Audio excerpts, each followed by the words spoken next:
Jadi gigi tonggos itu sebenarnya nama secara kedokteran giginya adalah gigi protrusi, dok ya. Gigi tonggos itu bukan cuman bisa mengganggu fungsi bicara, melukai bibir ya dok. Dan pasti yang paling terganggu adalah penampilan. Cuma gejala yang paling mungkin dirasakan secara fungsi adalah kesulitan pada saat mengunyah. Terutama gigi depan itu akan kesulitan memotong makanan.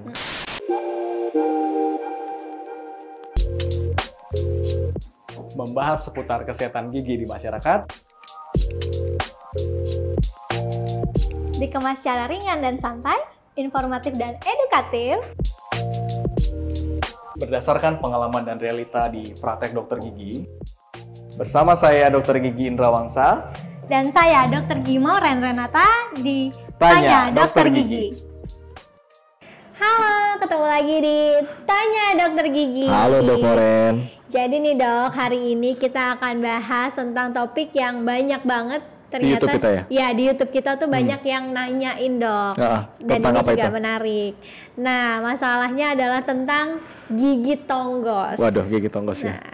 Jadi hari ini kita akan bahas tentang gigi tonggos ya dok ya, tentang penyebabnya dan tentunya solusinya ya dok ya. Iya, betul banget. Jadi boleh dijelasin ya dok ya, gimana sih keadaan klinis dari sudut pandangnya dokter gigi nih dok, gigi tonggos itu? Ya, jadi gigi tonggos itu sebenarnya nama secara kedokteran giginya adalah gigi protrusi dok ya. Jadi posisi gigi atas yang lebih maju daripada deretan gigi bawahnya. Nah, kondisi ini merupakan kelainan deret gigi yang paling sering terjadi dok ya. Dan tapi jangan khawatir, gigi tonggos ini bisa diperbaiki dengan penggunaan kawat gigi. Jadi gigi tonggos itu bukan cuman bisa mengganggu fungsi bicara, melukai bibir ya dok. Dan pasti yang paling terganggu adalah penampilan kan. Waduh, benar penampilan banget ya dok ya.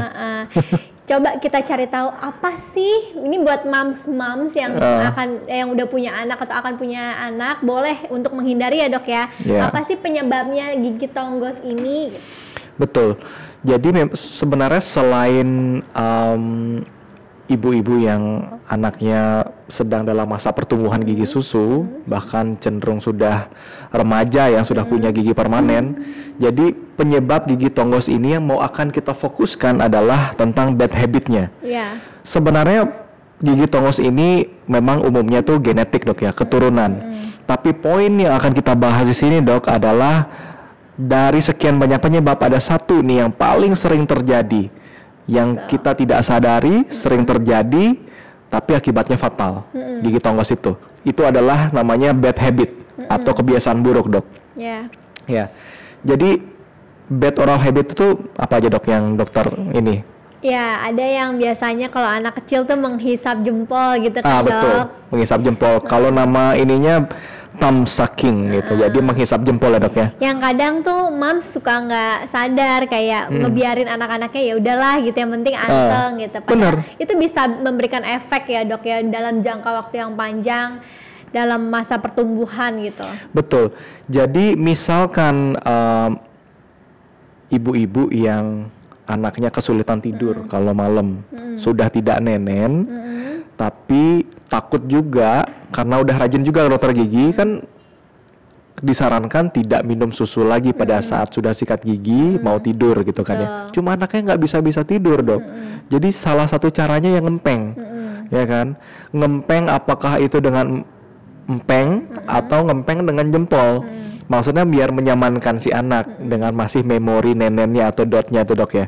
Cuma tidak disadari dok bahwa efeknya pada ngempeng si anak pada untuk supaya bisa tidur dalam jangka waktu lama akan merubah susunan giginya, merubah bentuk rahangnya juga, otomatis akan merubah profil wajah juga dok, gitu. Ya, jadi nextnya apa lagi dok? Nah, biasanya tuh ada kebiasaan yang suka mendorong-dorong lidah ya dok ya. Betul. Ya. Jadi mendorong lidah itu selain memang yang punya kelainan namanya makroglossia dok ya, atau lidahnya besar. Tapi kayak punya kebiasaan juga mendorong-dorong gigi depan dengan lidah. Entah itu mungkin kenapa ya dok? Mungkin ada yang tajam atau kasar betul, atau betul. posisi giginya tidak align gitu ya dok ya, tidak rapi. Jadi kayak refleks lidahnya tuh kayak gitu. Mendorong-dorong giginya ya. Nggak disangka-sangka loh. Maksudnya lidah itu meskipun tidak bertulang ya. Ototnya dok betul, ya. Kekuatan lidah itu tuh keras, bisa mengakibatkan perubahan susunan gigi dok. Benar banget. Apalagi dok selain itu dok? Nah, yang suka menghisap-hisap bibir nih dok, itu juga kebiasaan yang tidak baik ya ternyata. Itu kayaknya orang yang mungkin menghindari kebiasaan menghindari kebiasaan lain, tapi memulai dengan kebiasaan baru lain yang lebih buruk juga. Mungkin kayak orangnya anxiety gitu kan ya, cemas atau takut. Tapi lama-lama jadi kebiasaan karena kok merilis sesuatu, merilis stresnya dia, menghisap-hisap bibir ya dok ya? Begitu. Ternyata juga berefek pada susunan dan bentuk gigi dok. Gitu. Lalu apa lagi dok kebiasaan buruknya? Nah selain itu juga banyak tuh, dulu teman-teman saya dok ya waktu sekolah, mereka tuh suka banget, kan zaman dulu pensilnya masih kayu gitu kan dok, nggak kayak zaman sekarang udah mekanik cetek-cetek gitu. Nah itu mereka suka gigit-gigit tuh dok. Kebayang nggak sih? Wah itu lebih parah lagi dok. Maksudnya kebiasaan menggigit pensil, pulpen, kuku gitu kan ya. Ya balik lagi ke tadi itu, kenapa namanya bad habit? Karena kebiasaan buruk, kebiasaan yang dipikir nyaman, dipikir tidak berakibat fatal, tapi ternyata berakibat buruk juga. Dan lebih parahnya lagi nih kan biasanya tidak bilateral dong, tidak dua-duanya, hanya satunya gitu kan. Jadi hanya satu gigi yang maju pada akhirnya. Iya benar. Ya karena menggigit kuku, menggigit pensil, ya kan. Nah jadi gini dok, mungkin setelah nonton ini, bagi masyarakat kita kan masa ngisap jempol doang, masa dorong-dorong lidah doang. Kalau sekali-sekali sih kayaknya nggak apa-apa ya dok ya. Nah, yang mau kita tekankan di sini adalah bad habit ini akan really works pada saat ada frekuensinya pertama. Apa sih frekuensi dok? Seberapa sering dilakukan. Betul. Ya. Intensitasnya ya dok ya. Yang kedua itu namanya durasinya. Jadi tadi seberapa sering dilakukan. Lalu durasinya seberapa lama dilakukannya dalam sekali bad habit itu. Dan yang terakhir apa dok? Yang terakhir adalah intensity. Seberapa kuat gitu. Bukan berarti kalau ya namanya kebiasaan buruk ya, dari awal pun juga dihindari. Bukan lagi frekuensinya aja, intensitas durasinya aja, tapi intensitas juga ini kan, seberapa kuat dia ini. Misalkan kasih anak, dia sering dok nyedot jempol, dia lama-lama dok sampai ketiduran. Tapi kan kita nggak tahu seberapa kuat. Karena kita nggak tahu, lebih baik dihindari gitu kan ya. Ada banyak cara untuk menyetop kebiasaan buruk, mengalihkan perhatian dan lain-lain. Itu bukan kapasitas kita ya dok ya. Dan jadi menegaskan lagi apa dok tadi dok, bad habit akan berefek pada saat frekuensinya, durasinya dan intensitasnya ya, untuk dipahami ya. Nah kalau itu kan tadi kita udah tahu ya penyebabnya adalah si bad habit ini, macam-macam bad habitnya seperti apa, terus yang sangat mempengaruhi itu apa aja. Kalau penanganannya nih dok, gimana menurut dokter? Apa sih yang tepat penanganannya? Jadi kalau udah terlanjur tonggos ya. Jadi penanganan itu kan sebenarnya bisa dibilang bukan lagi pencegahan dok ya. Kalau pencegahan ya berarti mengurangi bad habitnya gitu. Tapi kalau ngomongin penanganan, artinya sudah terjadi dok kan? Sudah terjadi kan, orang pasti mikir habis nonton ini, wah langsung ngaca. Gue sering gigit pensil, aku sering gigit kuku, ngisap bibir. Ya boleh dikacain aja. Tapi selain berkaca itu kan melihat penampilannya sudah mulai terganggu atau belum dengan penampilan dok ya. Cuma gejala yang paling mungkin dirasakan secara fungsi adalah kesulitan pada saat mengunyah. Terutama gigi depan itu akan kesulitan memotong makanan. Karena fungsi gigi depan itu kan untuk seperti gunting ya, memotong makanan dok ya. Pada saat memotong makanan sudah mulai nggak kepotong, udah mulai nggak putus makanannya, udah mulai susah, aware ya. Lalu mulai kesulitan bicara. Tadinya kok bicara ngomong M, ngomong S, ngomong yang mempergunakan bibir kok mulai terganggu. Nah udah harus hati-hati, apalagi sampai itu tadi dok, penampilannya udah mulai terganggu ya dok ya. Terus menurunkan kepercayaan diri. Nah, itu bisa berpengaruh ke seluruh aspek kehidupan kan dok, kepercayaan diri itu. Bener, karir, rezeki, wah macam-macam ya. Gigi tuh ngefek banget ya dok ya berarti. Banget. Berarti dokter gigi kita penting banget dokter gigi ya dok. Makanya kan masyarakat kita tuh masih menganggap bahwa dokter gigi itu atau gigi itu tidak sepenting dengan kesehatan yang lainnya. Itu yang mau selalu kita sampaikan di setiap video-video kita ya dok ya. Benar, itu dia pesan utama kita adalah itu. Bukan kita yang penting sebenarnya, tapi kita, profesi kita yang penting. Profesi kita penting untuk apa? Memberikan edukasi, informasi, membangun kesadaran masyarakat bahwa gigi kita semua sangat penting karena perannya juga banyak banget di seluruh aspek kehidupan kita. Tapi balik lagi dok, penanganannya gimana? Kalau tadi udah lihat gejala-gejalanya, penanganannya gini. Ada banyak penanganan sebenarnya dari yang tingkat tidak parah sampai yang parah dok ya. Cuma kalau kita bilang kalau sudah terjadi dan parah dan gimana dok? Satu, kunjungi dokter gigi. Betul banget. Kunjungi dokter gigi dulu. Dokter gigi ya guys. Jadi kunjungi dokter gigi. Nanti dokter gigi akan memeriksa, akan menganalisa, lalu akan memberikan saran. Ya, saran itu ada pilihan-pilihannya dok ya. Kita kemarin sudah pernah bahas tentang ortodontik itu perawatannya ada dengan kawat gigi, ada dengan aligner. Tapi yang mau kita bahas di sini adalah kawat gigi.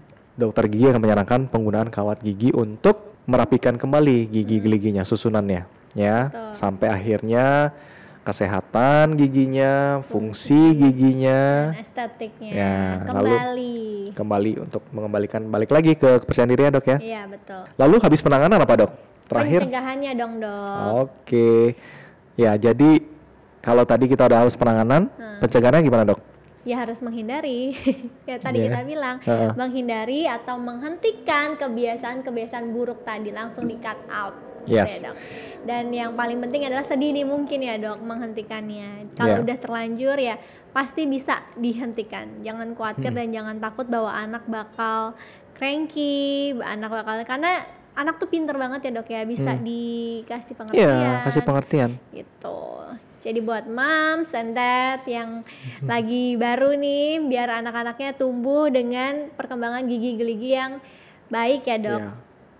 Ini juga dok, mempersiapkan si anak memiliki kepercayaan diri yang tangguh zaman sekarang. Karena gila ya, sekolah sudah internasional, ilmunya sudah berapa level dari kita zaman dulu gitu. Tapi yang paling penting sekarang penampilan, apalagi di dunia sosial media, orang senang foto-foto zaman sekarang. Kepercayaan diri itu sangat-sangat penting. Ya, kepercayaan sangat-sangat penting zaman sekarang dok. Jadi mempersiapkan kepercayaan diri, mempersiapkan karir dan rezeki yang bagus untuk si anak, bisa salah satunya dimulai dari gigi ya. Betul. Kita lihat juga nih, bener-bener sekarang mungkin dengan kemajuan teknologi juga kita alat-alat kita di praktek ya dok ya, juga dengan betapa kita sudah mulai belajar komunikasi yang baik ke pasien, apalagi dengan ada video-video kita dok ya, membuat pasien lebih aware. Sekarang kita rasain nggak dok, lebih banyak orang tua yang ngajak anaknya sedini mungkin. Iya benar. Wah itu luar biasa banget. 5 tahun dok pasien saya, oh my god. Iya. Tapi bagus, saya appreciate banget buat orang tua yang memulai sedini mungkin, membiasakan dan tidak menakut-nakuti anaknya untuk ke dokter gigi ya dok. Datanglah ke expertnya, dokter gigi. Betul. Dan kalau tadi pertanyaannya, pasti yakin banyak nih yang bertanya, terus gimana dok cara menentukan kebiasaannya? Nah itu dia panjang banget bahasannya. Ya, itu boleh dilihat ke video lainnya untuk parenting ya dok ya. Dan intinya untuk pencegahan kebiasaan buruk dari ya bad habitnya secara gigi ya dok ya, bisa nggak mesti nunggu ada masalah dulu, kunjungi dokter gigi ya untuk mendapatkan informasi, untuk berkonsultasi, untuk mendapat edukasi juga dok ya. Jadi apapun yang ingin ditanya, apapun yang ingin diketahui tentang dunia kesehatan gigi ya lebih baik kunjungi dokter gigi ya dok ya. Iya. Oke, segitu dulu ya dok topik kita tentang. Tapi dok ada yang kurang nih, ada yang kurang. Apa nih? Kesimpulannya itu ada tambahan dikit dok gitu ya. Lagi masih. Jadi supaya jelas ya dok ya, artinya yang memiliki pendidikan tentang kesehatan gigi, memiliki kompetensi untuk berpraktek sebagai dokter gigi dan memiliki izin untuk melakukan perawatan pada pasien-pasien ya hanya dokter gigi. Jadi jangan salah ya. Jangan salah dan jangan lupa dan jangan takut buat datang dan kunjungi dokter gigi ya dok ya. Yes. Oke, segitu dulu topik kita hari ini tentang gigi tonggos. Kalau ada topik-topik lain yang pengen kita bahas, jangan lupa komen, like, share, and subscribe video-video kita di YouTube. Oke, dan banyak lagi video-video lain akan menyusul ke depannya dok ya. Yeah. Sampai jumpa lagi dok di Tanya Dokter Gigi.